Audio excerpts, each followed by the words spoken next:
बहनों और भाइयों, आप इतनी बड़ी तादाद में आज यहाँ आए हैं, गर्मी में मेरा इंतजार किया है और मेरे आने के बाद मेरा स्वागत इतने प्रेम से आपने किया है, इसके लिए मैं आपकी बहुत बहुत आभारी हूँ। श्री माणिकराव ठाकरे जी, श्री रेवंत रेड्डी जी, श्री भट्टी विक्रमार्का जी, श्री उत्तम रेड्डी जी, श्री जीवन रेड्डी जी, श्री जाना रेड्डी जी, श्री हनुमंतराव जी, श्री पोनल्ला लक्ष्मैया जी, मोहम्मद अजहरुद्दीन जी, श्री बलराम नायक जी, श्रीमती रेणुका चौधरी, श्री अली शब्बीर जी, सी तक्का जी, श्री मधु गौड़ जी, श्री जग्गा रेड्डी जी, श्री के राजू जी, श्री नरसिम्हा रेड्डी जी, वामसी जी, संपत जी, नदीम जावेद जी और रोहित चौधरी जी। यहाँ पर उपस्थित मंच पे सारे कांग्रेस पार्टी के नेतागण, पदाधिकारी और यहाँ पर जितने भी उपस्थित कांग्रेस पार्टी के कार्यकर्ता हैं, आप सबका इस सभा में बहुत बहुत स्वागत। आप तेलंगाना को मां बोलते हैं। ये एक जमीन का टुकड़ा नहीं है आपके लिए, ना एक नक्शे पे बनाई हुई लकीर है। ये आपके लिए वो धरती है जिसे आप मां समान मानते हैं, जिसके लिए आपके दिल में वो श्रद्धा है, वो प्रेम है और वो निष्ठा है जो एक बेटे या एक बेटी की अपने मां के प्रति होती है। शायद आप हट जाएं तो देख पाएंगे। इस धरती के लिए दिख रही हूं।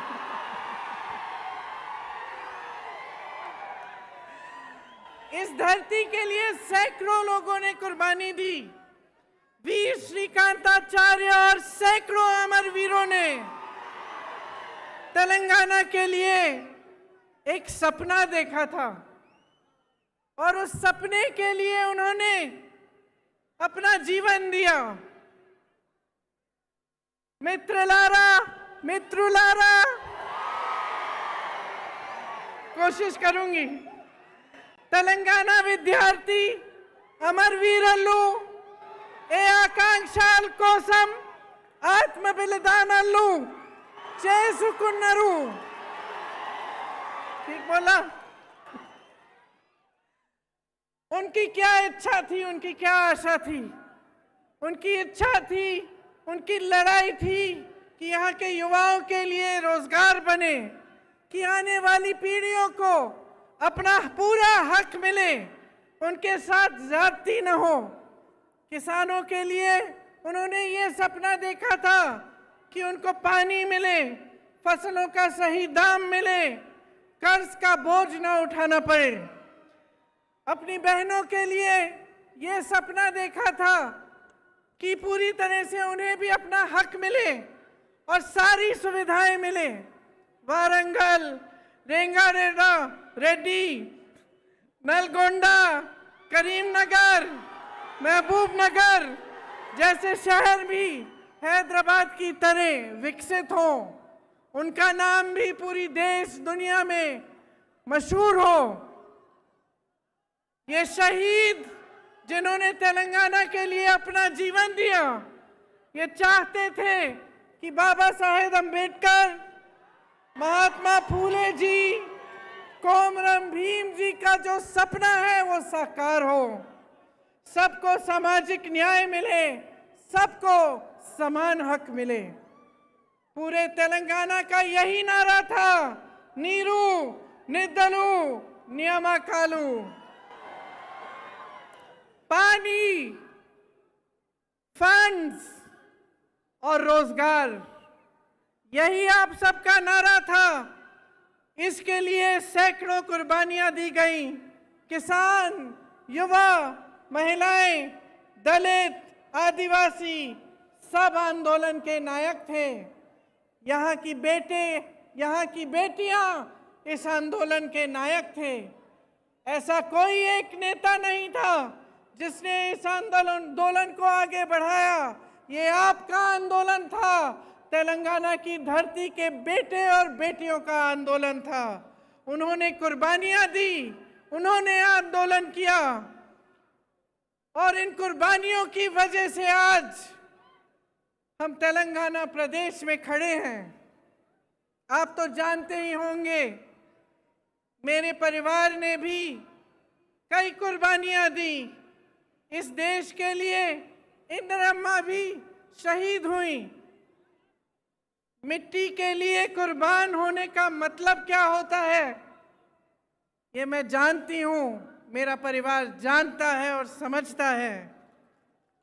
जब हम सब कहते हैं कि किसी शहीद की कुर्बानी व्यर्थ नहीं होनी चाहिए, तो इसका मतलब क्या होता है, मेरे परिवार के सदस्य जानते हैं।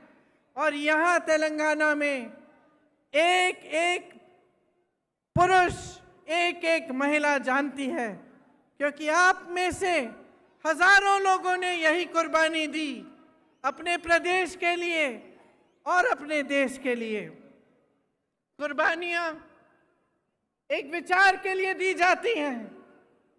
दिल में जो इंसान जिस चीज में विश्वास करता है, जिसके लिए लड़ता है, उसके लिए कुर्बानी दी जाती है। जब सैकड़ों युवाओं ने तेलंगाना के लिए कुर्बानी दी, तो मेरी मां सोनिया जी ने गहराई से ये समझा कि यहाँ की आवाज क्या है, यहाँ की जनता क्या चाहती है।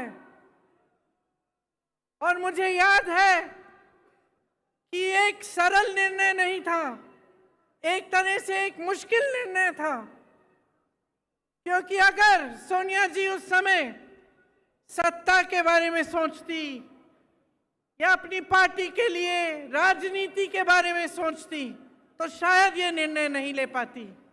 लेकिन सोनिया जी ने आपके बारे में सोचा, आपकी इच्छा के बारे में सोचा, जो आंदोलन आपने बनाया था उसके बारे में सोचा, जो आप चाहते थे उसको सुना, समझा और तभी ये निर्णय लिया गया। तेलंगाना जब बना तो ये स्पष्ट था कि ये प्रदेश अपना रास्ता अपने आप तय करेगा। सबकी यही इच्छा थी और आशा थी कि एक मजबूत प्रदेश बनेगा, कि जितनी आशाएं आंदोलन में व्यक्त की गई थी, जितने बलिदान दिए गए थे, उनका आदर होता। और सब चाहते थे कि चाहे हमारी सरकार बने, चाहे किसी और की सरकार बने, लेकिन तेलंगाना एक नया प्रदेश बना है, अपने आंदोलन से उभरा है। इसमें सब किसान, दलित, आदिवासी, जनता, युवा सब शामिल हुए। तो हम सब चाहते थे कि कैसी भी सरकार आए, चाहे हमारी सरकार भी ना हो, लेकिन तेलंगाना के लिए कुछ अच्छा करके जाएगी और कुछ बनाएगी और आपको विकसित बनाने के लिए दिन रात काम करेगी। लेकिन अफसोस की बात है कि जो सपना और जो आपकी इच्छा थी नीरू निदलू नियमकालू की, वो अभी तक पूरी नहीं हुई। आज परिस्थितियां ये है कि सत्ताधारी नेताओं को ही पानी मिल रहा है। सारा फंड सत्ताधारी नेताओं को ही मिल रहा है और सारी जो नौकरियां हैं यहाँ के युवाओं को मिलने के बजाय उनके करीबियों और उनके दोस्तों को मिलती हैं। ये आपका सपना नहीं था। बीआरएस सरकार यहाँ एक शासन चला रही है जिसमें आपके सपने सरकार नहीं हो पा रहे हैं, साकार नहीं हो पा रहे हैं। उनको शायद ये लगता है कि ये प्रदेश उनकी जागीर है और वे इसके नए जागीरदार हैं, लेकिन इसके लिए आप नहीं लड़े। इसके लिए आपके बहनों, आपकी भाइयों ने बलिदान नहीं दिया। इसके लिए आपका आंदोलन नहीं चला। आपका आंदोलन इसलिए चला कि आपको अपना पूरा हक मिले, कि जितने रोजगार बन रहे हैं वो यहाँ के युवाओं और युवतियों को मिले। और इसीलिए जब बीआरएस की सरकार ने कहा कि वो आपको कर्ज मुक्त करना चाहती है और ये वादा दिया, 2.5 लाख किसानों पर आज भी 1.5 लाख रुपए का कर्ज है। 2.5 लाख किसानों पर, एक एक किसान पर कर्ज है और आपको अभी तक कर्ज मुक्त नहीं किया है, अपना वादा पूरा नहीं किया। 8,000 किसानों ने 2014 से लेकर आज तक आत्महत्या कर डाली। रोजाना लगभग 3 किसान आत्महत्या करते हैं। केसीआर जी ने कहा था कि हर घर में एक नौकरी देंगे। मैं आप सबसे पूछना चाहती हूं, आपके घरों में नौकरी मिली कि नहीं? नहीं मिली। नहीं। यहाँ के हाल में यहाँ के 40 लाख युवा बेरोजगार हैं। 2018 में इन्होंने कहा था कि हर महीने 3,000 रुपए बेरोजगारी का भत्ता मिलेगा। आपको मिल रहा है ये भत्ता? अगर भत्ता देते तो एक युवा को आज 1.5 लाख से ज्यादा रुपए मिलते। क्या मिल रहे हैं आपको? क्या मिले आपको? 2 लाख नौकरियों के पद खाली पड़े हैं, सरकार में भरे नहीं गए हैं, आपको नहीं दिए गए। भर्तियों का खाल देखिए, टीपीएससी का पेपर लीक हो गया, कोई एक्शन लिया इन्होंने? किसी पे कार्रवाई हुई? जिन बच्चों ने मेहनत से पढ़ाई की थी, जिनके माता पिता ने अपनी मेहनत और ईमानदारी की कमाई से उनकी फीस दी थी ट्यूशन के लिए, उनकी कोई मदद, कोई सहायता हुई? तो पिछले 9 सालों में 12 स्टेट यूनिवर्सिटीज में एक भी भर्ती नहीं हुई है। सोचिए आप, उस्मानिया जैसी तमाम यूनिवर्सिटीज टीचर्स और फंड की कमी से जुड़ रही हैं। एक भी सरकारी यूनिवर्सिटी नहीं बनाई गई। प्राइवेट यूनिवर्सिटी जरूर बनाई हैं जिसमें आपको लूटा जाता है और फीस इतनी ज्यादा होती है कि आधी जनता तो उसको दे नहीं पाती। एससी, एसटी, ओबीसी, माइनॉरिटीज के लिए 15 लाख विद्यार्थियों के 4,000 करोड़ दबाकर बैठी है सरकार और कुछ नहीं किया है। भर्तियां नहीं हो रही हैं अध्यापकों की, कोई नौकरियां नहीं मिल रही हैं युवाओं की। तो ये परिस्थितियां हैं आज आपकी। आपको बहुत चीजें कही गई थी, बहुत वादे किए गए थे, लेकिन वो वादे पूरे नहीं किए। आप शायद जानते नहीं होंगे कि बच्चों के स्कूलों में, बच्चों के स्कूल भी कम हो गए हैं। कम बच्चे एनरोल हो रहे हैं पाठशालाओं में और शिक्षा का ही बजट कम कर दिया है। हाँ? आप सोचिए, आप सोचिए,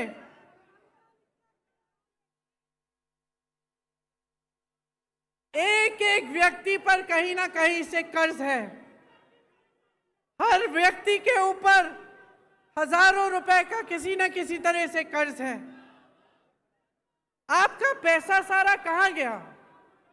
आपकी संपत्ति कहां गई? जो बड़े बड़े सपने आपको दिखाए थे, जो आपकी आशाएं थी, जिसके लिए आपने आंदोलन किया, अपना एक नया प्रदेश बनाया, उन आशाओं का क्या हुआ? आपको एक ऐसी सरकार मिली जिसने आपके सपने तोड़े।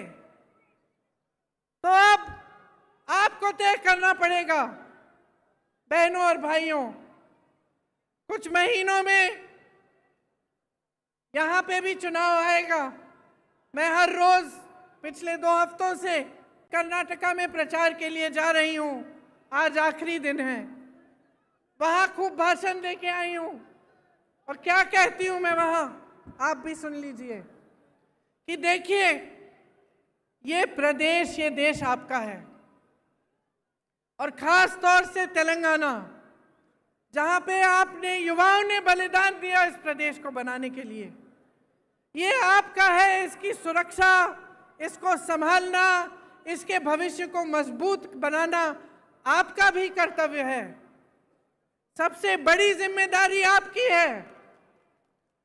जब आप एक सरकार को चुनते हैं तो अगर आप जागरूक नहीं बनते, अगर आप ये नहीं देखते कि इस सरकार ने हमारे लिए क्या किया, कैसी स्कीम्स बनाई, हमारी आज परिस्थितियां कैसी हैं, पहले से सुधरी हैं कि पहले से ज्यादा मुश्किल परिस्थितियों में हैं हम, और उस जागरूकता के साथ आप नई सरकार नहीं चुनेंगे, तब नुकसान किसी नेता का नहीं होगा बहनों और भाइयों, नुकसान आपका होगा। नुकसान मेरी बहनों आपका होगा, आपके बच्चों के भविष्य का होगा। तो ये चीजें बहुत गहराई से आपको समझनी चाहिए। आपने अपना पूरा आंदोलन देखा। आज आप यहाँ पे जब मुझे कहते हैं कि मैं इंदिरा अम्मा जैसी एक नई इंदिरा अम्मा हूं, ये हल्की बात नहीं है बहनों और भाइयों, ये हल्की बात नहीं है। जब आप ऐसे कहते हैं तो मुझे अपनी जिम्मेदारी का एहसास होता है, क्योंकि आप उस महिला को याद कर रहे हैं जो 40 साल से पहले ही गुजर चुकी हैं, शहीद हो गई देश के लिए 1984 में। आज हम 2023 में हैं, लेकिन आप उनको श्रद्धा के साथ, श्रद्धा पूर्वक, प्रेम के साथ याद कर रहे हैं, और आप अभी भी आशा रख रहे हैं कि उनकी तरह कोई आपकी मदद करे, क्योंकि वो एक ईमानदार नेता थी, अपनी देश के लिए समर्पित थी और आपके भविष्य के लिए समर्पित थी। तो जब आप ऐसा कहते हैं तो मेरे मन में एक बहुत बड़ी जिम्मेदारी का एहसास होता है कि आपके सामने खड़े होकर मैं ना झूठे वादे कर सकती हूँ, ना झूठी बातें बता सकती हूँ, और आपके सामने जब मैं खड़ी होती हूँ तो ईमानदारी से मैं सच बोलना चाहती हूँ, और मैं यही कहना चाहती हूँ जिसमें आपकी भलाई है। इसीलिए आपने सोनिया अम्मा का नाम भी लिया, और आपको मालूम है कि आपके प्रदेश को बनाने में उनकी भूमिका बहुत रही। मैं उनकी बेटी हूँ। यहाँ अगर आपके सामने खड़ी हूँ तो मैं समझती हूँ कि ये निर्णय उन्होंने पूरी जिम्मेदारी से लिया और वे भी आपके लिए आजीवन समर्पित रही। तो अब आपकी भलाई की बात क्या है? आपकी भलाई की बात यह है कि आप एकदम जागरूक बने। आजकल जैसे राजनीति यहाँ चल रही है पूरे देश में कि काम कोई नहीं कर रहा है, दूसरों के काम पर अपना नाम डाला जा रहा है। चुनाव के समय आपकी बातों को करने के बजाय दुनिया भर की बातें चल रही हैं। धर्म के नाम पर, जाति के नाम पर आपको गुमराह किया जाता है, आपके जज्बातों को उभारा जाता है ताकि आपका वोट मिल जाए, सत्ता मिल जाए, और उसके बाद कोई काम करने की जरूरत नहीं है, क्योंकि 5 साल बाद फिर से आपके जज्बातों पर वोट मांगेंगे, अपने काम पर वोट नहीं मांगेंगे, विकास पर वोट नहीं मांगेंगे। ये जो bye bye Modi, bye bye KCR आपने लिखा है, अगर आप सचमुच बाय बाय चाहते हैं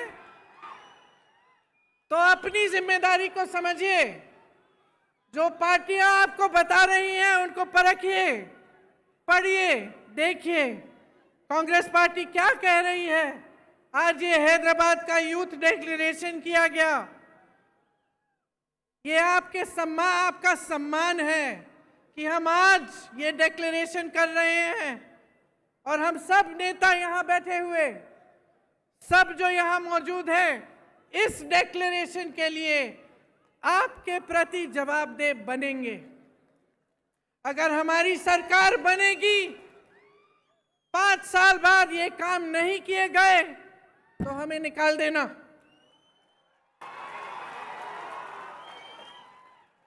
क्योंकि आज अगर हम सब ये इस मंच में बैठे हैं तो आपने बिठाया है, आपने बिठाया है, और इसका एहसास हम सबके दिलों में होना चाहिए। इस यूथ डिक्लेरेशन में ये कहा हमने कि आंदोलन में शहीद परिवारों के लिए, शहीदों के परिवारों के लिए एक सदस्य को जरूर सरकारी नौकरी मिलेगी। हम ये भी कह रहे हैं कि शहीदों के माता पिता या उनकी पत्नियां को 25,000 रुपए की मासिक पेंशन दी जाएगी। 2 लाख सरकारी पद जो आज खाली पड़े हैं, इनको 1 साल के अंदर अंदर हम भरना चाहते हैं और इसका पूरा प्रयास करेंगे। जो SC, ST, OBC का बैकलॉग है भर्तियों में, इसको हम पूरा करेंगे। भर्ती के लिए हर साल एक जॉब कैलेंडर बनाया जाएगा। इसमें आपको पता चलेगा कि भर्ती के इम्तिहान कब हैं और इनके रिजल्ट कब आएंगे, ताकि स्कैम्स और घोटाले कम हों। बेरोजगार युवाओं के लिए हर महीने 4,000 रुपए बेरोजगारी भत्ता हम कह रहे हैं देंगे। और ये उस तरह का भत्ता नहीं होगा जो आज तक आपने देखा नहीं है, जो KCR जी ने आपको वादा करके बताया था। हम ये निर्णय ले रहे हैं कि आपको मिलेगा, और ये हम पूरा प्रयास करेंगे कि जल्दी से जल्दी अगर सरकार बने तो ये काम शुरू होगा। प्रदेश के 7 जोन्स में एम्प्लॉयमेंट एक्सचेंज बनाना चाहते हैं हम, और हर जिले में, जैसे रेवंत जी ने भी आपको बताया, स्किल डेवलपमेंट सेंटर बनाया जाएगा। तेलंगाना में सरकारी सहायता पाने वाली प्राइवेट कंपनीज की भर्तियों में तेलंगाना के युवाओं को 75% आरक्षण मिलेगा। स्पेशल गल्फ सेल बनेगा, जिसमें जो गल्फ के देशों में रोजगार के रास्ते बनते हैं, उनकी सुविधा आपके लिए बनाई जाएगी। शिक्षा को बढ़ावा दिया जाएगा। इन्होंने शिक्षा की बजट कम की है। आप सोचिए कि किस तरह का भविष्य बनाना चाहते हैं आपके लिए, अगर स्कूल ही नहीं खुलवा रहे हैं, अगर शिक्षा की बजट कम हो रही है। SC, ST, OBC, माइनॉरिटीज और EWS के ज़रूरतमंद बच्चों के लिए फीस का रीइंबर्समेंट किया जाएगा। जो 4,000 करोड़ सरकार के ड्यूज हैं वो क्लियर किए जाएंगे। खम्बम, मेडक में नई इंटीग्रेटेड यूनिवर्सिटीज बनाई जाएंगी। शिक्षा प्राप्त कर रही 18 साल से ऊपर की लड़कियों को इलेक्ट्रिक स्कूटर मिलेगा। हाँ, ये मुझे भी पसंद है, ये वाला। 4 नई IIIT बनाना चाहते हैं हम। वर्ल्ड क्लास की स्पोर्ट्स यूनिवर्सिटी, ये सब काम हम करना चाहते हैं। और इसके अलावा बहुत सारी चीजें इस यूथ के जो आपने ये जो डिसीजंस लिए हैं उसमें लिखे गए हैं। आप सबको पढ़ना चाहिए और सबको अच्छी तरह से समझना चाहिए। तो अंत में मैं सिर्फ इतना कहना चाहती हूं कि अगर आज आपको अपने भविष्य को बचाना है, अपने प्रदेश को आगे बढ़ाना है, अपने देश को गलत तरह की राजनीति से बचाना है और एक ऐसी राजनीति स्थापित करनी है जिसके लिए जनता सर्वोपरि है। तो आपको जागरूक बनना एकदम सबसे ज्यादा महत्वपूर्ण चीज यही है, आपको जागरूक बनना पड़ेगा। मैं यही मांगने आई हूं आपसे, बार बार आपसे मिलती रहूंगी, बातें करती रहूंगी, और मेरी इच्छा यही है कि जो सपने शहीदों ने, आपकी बहनों, आपके भाइयों ने आपके प्रदेश के लिए देखे, जिन सपनों को साकार करने के लिए सोनिया अम्मा ने और कांग्रेस पार्टी ने ये निर्णय लिया था, और जिस प्रदेश के लिए इंदिरा अम्मा ने दिन रात काम किया था, वो एक विकसित मजबूत प्रदेश बने जो पूरी दुनिया में मशहूर रहे। यही मेरी इच्छा और आशा है। आप सबने बहुत बहुत ध्यान से मेरी बातों को सुना, इसके लिए मैं आपको बहुत धन्यवाद देती हूँ, बहुत धन्यवाद देती हूँ। एक बार मेरे साथ कहिए, जय हिंद, जय हिंद, जय हिंद। ధన్యవాద్। ఒక్క 2 నిమిషాలు వేచి ఉండవలసిందిగా కోరుతా ఉన్నాం।